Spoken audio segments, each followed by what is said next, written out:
नमस्कार दोस्तों, आपका स्वागत है आपके अपने YouTube चैनल विद्रोही मन में।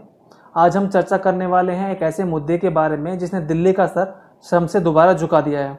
दिल्ली की सत्ता पर चुनाव जीतकर दोबारा से काबिज होने वाले दिल्ली के मुख्यमंत्री अरविंद केजरीवाल खुद को दिल्ली का मसीहा मानने लगे हैं। वह रोज़ रोज़ टीवी पर नए नए इंटरव्यू देकर यह बताने में लगे हुए हैं कि कैसे दिल्ली की जनता कोरोना के खिलाफ इस जंग को जीत रही है और कैसे दिल्ली सरकार की सभी तैयारियां पूरी हो चुकी हैं। दिल्ली की तैयारियां किस तरह की हैं और किस लेवल की हैं, यह आप और मैं बहुत अच्छे से जानते हैं। दिल्ली के अस्पतालों की खस्ता हालत आपसे और मुझसे बिल्कुल भी नहीं छुपी हुई है। यहाँ पर कोरोना पॉजिटिव होने के बावजूद भी आपको भर्ती नहीं दी जाएगी। आपको खुद ही अपने घरों में क्वारंटाइन होने के लिए बोला जा रहा है। अगर आपकी तबीयत बहुत ज़्यादा ख़राब है तब भी आपको अस्पताल में भर्ती नहीं किया जाएगा। तो यह आपके हाथों में ही है कि खुद को कोरोना से कैसे बचाएं। दिल्ली सरकार के भरोसे ना रहें, क्योंकि दिल्ली सरकार तो खुद ही भगवान के भरोसे चल रही है। दिल्ली की सरकार हमेशा से ही गंभीर आरोपों में घिरी रही है, चाहे मुख्यमंत्री अरविंद केजरीवाल का टुकड़े टुकड़े गैंग को समर्थन करना हो या फिर दिल्ली के शाहीन बाग में हुए प्रदर्शन को समर्थन करना। इनके नेता दिल्ली में हुए दंगों का समर्थन करते हैं, उनको सपोर्ट भी करते हैं। दिल्ली के मुख्यमंत्री खुद अरविंद केजरीवाल पाकिस्तान पर की गई सर्जिकल स्ट्राइक का सबूत मांगते हैं। मुख्यमंत्री अरविंद केजरीवाल ने झूठे और लुभावने वादे करके चुनाव तो जीत लिया और दोबारा दिल्ली की सत्ता पर काबिज भी हो गए, लेकिन इनको दिल्ली की जनता से किसी भी तरह का कोई मतलब नहीं रहा। दिल्ली के मुख्यमंत्री अरविंद केजरीवाल सुबह से लेकर शाम तक इतने और इस तरह के झूठ बोलते हैं कि जिसको भी उनके झूठ का पता चलता है वो दांतों तले उंगलियां दबाने के लिए मजबूर हो जाता है। दोस्तों, वैसे तो आप सब जानते ही होंगे कि सागरिका घोष दिल्ली का एक नामचीन चेहरा है जो दिल्ली सरकार के प्रचार प्रसार में दिन रात एक ही रहती हैं। तो वहीं दूसरी ओर सागरिका घोष बीजेपी के विरोध में कार्य करने के लिए हमेशा तत्पर खड़ी रहती हैं। शायद इसी वजह से सागरिका घोष दिल्ली सरकार की पसंदीदा पत्रकारों में से एक है और शायद इसी वजह से दिल्ली के मुख्यमंत्री अरविंद केजरीवाल के पास इतना समय है कि वो सागरिका घोष के ट्वीट का रिप्लाई कर सकें। लेकिन उनके पास इतना समय नहीं है कि वो दिल्ली की बेटी के ट्वीट का, जिसमें दिल्ली की बेटी ने मदद की गुहार लगाई थी, उनके ट्वीट का रिप्लाई किया जा सके या फिर उनको किसी तरह की मदद प्रोवाइड की जा सके। अमरजीत ने मुख्यमंत्री अरविंद केजरीवाल को टैग करते हुए एक ट्वीट किया जिसमें उन्होंने दिल्ली सरकार से मदद की गुहार लगाई। दिल्ली सरकार या फिर अरविंद केजरीवाल ने मदद करना तो दूर की बात है, उनके कानों पर जू तक नहीं देंगी। अंत में कोरोना की वजह से अमरजीत के पिता की मृत्यु हो जाती है। अब हम दोष किसको दें, दिल्ली की सरकार या फिर केजरीवाल को या फिर अस्पताल जिन्होंने उनके पिता को एडमिट नहीं किया। आपने और हमने दिल्ली सरकार को उनके झूठे और लुभावने वादों की वजह से वोट देकर जिता तो दिया, जिसमें हमने उनको वोट दिया फ्री की बिजली के लिए, फ्री के पानी के लिए। लेकिन दिल्ली के अस्पतालों की जो खस्ता हालत हमें दिख रही है, जिसमें कोरोना पॉजिटिव लोगों को भर्ती भी नहीं किया जा रहा है और उनको अपने घरों में सेल्फ क्वारंटाइन होने के लिए बोला जा रहा है, क्या इसके लिए कहीं ना कहीं हम खुद दोषी नहीं हैं? दिल्ली के मुख्यमंत्री अरविंद केजरीवाल के लिए इससे बड़ी शर्म की बात कोई और हो ही नहीं सकती। या फिर मैं अपने शब्दों में कहूँ तो दिल्ली के मुख्यमंत्री अरविंद केजरीवाल ने इतने तरह के वाहियात प्रोमिसेस करके दिल्ली की सत्ता पर काबिज हो गए हैं कि उनको शर्म और लाज का कोई लिहाज ही नहीं रहा है। लुभावने वादे करके सत्ता पर काबिज होने वाले मुख्यमंत्री अरविंद केजरीवाल अपने द्वारा किए गए सभी प्रोमिसेस को तो भूल गए हैं। क्या आप और मैं ये पहले से नहीं जानते थे कि सभी नेता इसी तरह के होते हैं? लेकिन फिर भी हम दिल्ली वालों ने केजरीवाल सरकार के ऊपर आंख बंद करके विश्वास किया और उसको इतने भारी मतों से जितवाया। क्या ये सब हमारी गलती नहीं है? दिल्ली सरकार की जो कोरोना के खिलाफ जंग चल रही है वह हम सबको पता है किस तरह की जंग चल रही है। आंकड़ा बढ़ता जा रहा है, मृत्यु का आंकड़ा बढ़ रहा है, पेशेंट्स का आंकड़ा बढ़ रहा है, लेकिन रिकवरी रेट में कुछ खास फर्क नहीं है। क्या दिल्ली का सफाया होने वाला है? दिल्ली सरकार शुरू से कहती आ रही है कि हमने तैयारी कर ली है, दिल्ली की जनता तैयार है।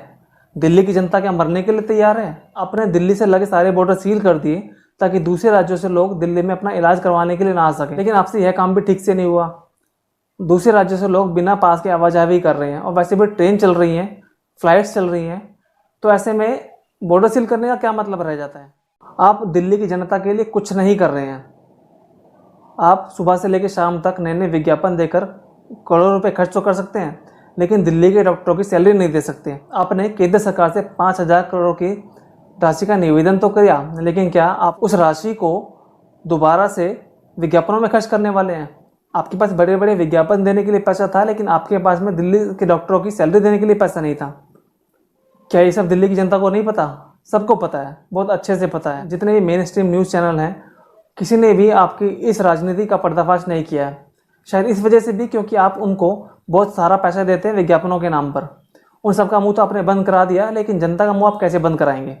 ना जाने कितनी वीडियो सर्कुलेट हो रही हैं दिल्ली की जनता की, जिसमें उनके पिता, उनके भाई, उनकी बहन, उनकी पत्नी को, उनकी माँ को कोरोना हो गया है, लेकिन वह अस्पताल में अपने रिलेटिव को एडमिट नहीं करा पा रहे हैं। कमी किसकी है? आपकी ही कमी है ना। आपको केंद्र सरकार के फैसलों का पालन नहीं करना है, लेकिन आपको दिल्ली को तैयार करना है मरने के लिए। आपने सुबह शाम ये बोला कि दिल्ली तैयार है, लेकिन अब दिल्ली तैयार कैसे है? आपने पूरी दिल्ली को रेड जोन करवा दिया, ऊपर से दिल्ली को खोलने के लिए तत्पर खड़े हुए थे। आप सिस्टम को बदलने आए थे और आपने सिस्टम को सच में बदल दिया, क्योंकि कोई भी सरकार अपनी प्रजा के लिए, अपनी जनता के लिए इतने घटिया निर्णय ले ही नहीं सकती। आपने दिल्ली की जनता को लुभावने और झूठे वादे करके मूर्ख तो बना लिया, लेकिन कब तक ऐसा मूर्ख बनाएंगे आप? और किस उम्मीद पर आप मूर्ख बनाने में लगे हुए हैं कि दिल्ली की जनता आपको बार बार वोट दे देगी? ऐसा नहीं होगा। दिल्ली की जनता धीरे धीरे से ही लेकिन जागरूक हो चुकी है। 2 बार आपको जिता चुके हैं और इन दोनों बारों में आपने सिर्फ एक ही काम बहुत अच्छे से किया है, मोदी मोदी मोदी। बस आपको दिन रात इसके अलावा कुछ और सूझा ही नहीं। आपने कहा था कि मोदी सरकार आपको ये नहीं करने दे रही है, मोदी सरकार आपको वह नहीं करने दे रही है, लेकिन अंत में चुनाव से कुछ टाइम पहले आपको सूझ गया कि कैसे दिल्ली की जनता को फ्री की बिजली, फ्री के पानी और फ्री के ट्रांसपोर्टेशन में उलझा दिया जाए और उनसे वहाँ से वोट बटोर ली जाए। शायद आपकी गलती है भी नहीं। दिल्ली की जनता, हम लोग अपने आप को बहुत पढ़े लिखे मानते हैं, लेकिन फ्री की कुछ चीज़ों की वजह से, चंद चीज़ों की वजह से हमने आपको अपना कीमती वोट देकर जिता दिया। शायद आपके ऊपर भरोसा किया था।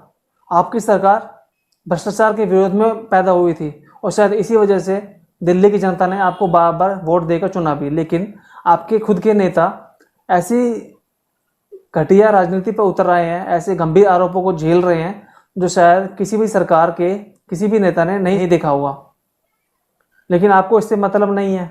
आपको तो बस अपना चेहरा चमकाना है बड़े बड़े विज्ञापन देकर। झूठ का पुलिंदा इतना बड़ा कि उस पर पहाड़ चढ़ लिया जाए। दिल्ली की जनता की आंखें तो खुल रही हैं, लेकिन अफसोस बहुत कुछ खोने की बात में। दिल्ली में रहने वाले बहुत से मजदूर जो दूसरे राज्यों से दिल्ली में अपना काम करने के लिए आए थे, अपना पेट भरने के लिए आए थे, अपने बच्चों का लालन पालन करने के लिए आए थे, आपने अपनी घटिया राजनीति के चलते उनको दिल्ली से वापस जाने के लिए मजबूर कर दिया। गलती आपकी भी नहीं है। दिल्ली की पढ़ी लिखी जनता को आपने इस तरह से मूर्ख बनाया कि जिसकी कोई हद ही नहीं है। दोस्तों, इस मुद्दे के बारे में एक बार गंभीरता से ज़रूर सोचिएगा, क्योंकि अभी तो दूसरों का परिवार इसमें इन्वॉल्व है, दूसरों के रिश्तेदार इसमें इन्वॉल्व है, लेकिन जब बात आपके ऊपर आएगी तो आपके साथ कोई खड़ा होने वाला नहीं है। दिल्ली सरकार से तो उम्मीद बिल्कुल भी मत रखिएगा। आज के लिए बस इतना ही। अगर आपको हमारी ये वीडियो पसंद आई है तो अपने दोस्तों के साथ इसे शेयर कीजिए, लाइक का बटन दबाइए, हमारे चैनल को सब्सक्राइब